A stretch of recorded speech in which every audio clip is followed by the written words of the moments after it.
This is the distillation demonstration for National 5 Chemistry. So first of all, the equipment. What we've got here is a heating mantle, conical flask, a round bottom flask, a couple of adapters, some clips, a thermometer, a couple of watch glasses, and the most important thing, the Liebig condenser.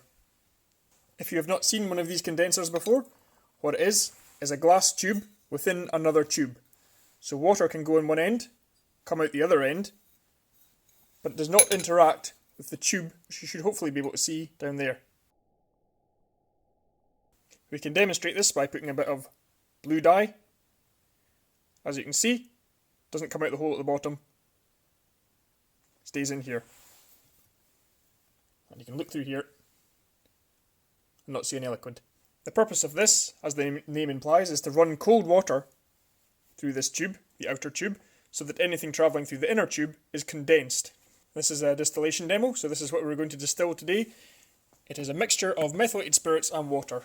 Roughly 20% methylated spirits or alcohol and 80% water. If you know anything about alcohol, you know it burns fairly easily, but this stuff, mixed mainly with water, as you can see I put a flame there, nothing happens. In fact, it even puts it out. So there is too much water in this alcohol-water mix for it to be flammable, but we're going to change that through distillation. So here we have the full setup, securely clamped and all put together. What I have here is the round bottom flask. I've put it in the heating mantle, and as you can see by the purple, it's got the methylated spirits water mix in it. We have our Liebig condenser, and then the conical flask through an adapter at the end. We also have a couple of hoses attached. This one here being the inlet hose where water will come in. This one being the outlet hose where water will come out. This is important because you want to reduce thermal shock, so you want the cold water coming in at the point where this tube will be the coldest, the furthest away from the heat. The next step is simply to turn the heating mantle on and start heating our solution. An important step once the heat has been turned on is to turn the water on. It's now running through the tube, but you won't be able to see it because it's clear water. That's been a few minutes that it's been heating, and as you should be able to see there, hopefully, the liquid is starting to boil. As you can see from the thermometer, it is boiling not at 100 degrees Celsius, but at 79 degrees Celsius. This is roughly the boiling point of ethanol, so we're not boiling off water, we're boiling off ethanol from the mixture.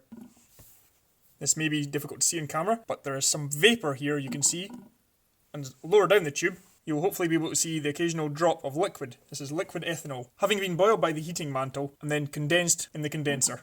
We can quite clearly see drops of liquid going into the conical flask at the bottom. This should be almost pure ethanol. An important thing to note about this apparatus is that it is not completely sealed. We have this vent.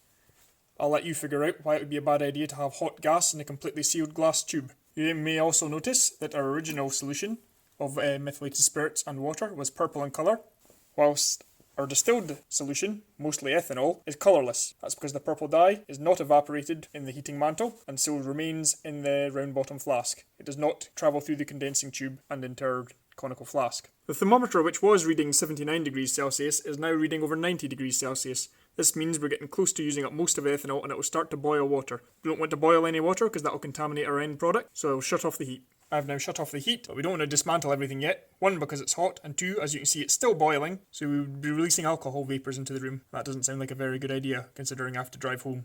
Here is our final product, almost 100% pure ethanol.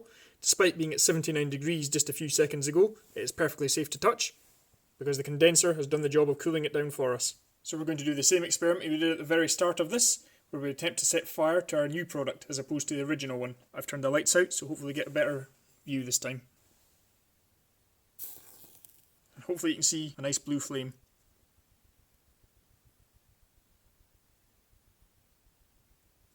If you're curious how I plan to put the fire out, simple. Put a big beaker over it. No more fire. You may have heard of distillation before in the context of whisky. This is roughly the same process. What you get is yeast can only produce alcohol to a certain concentration, so you use a setup similar to this, only somewhat larger, to then increase the concentration of the alcohol, bringing a stronger drink. This entire process is based on alcohol having a significantly lower boiling point than water. It wouldn't work if they had the same boiling point. Alcohol boiling at 79 degrees Celsius allows it to be driven off first and collected first before much of the water has a chance to evaporate.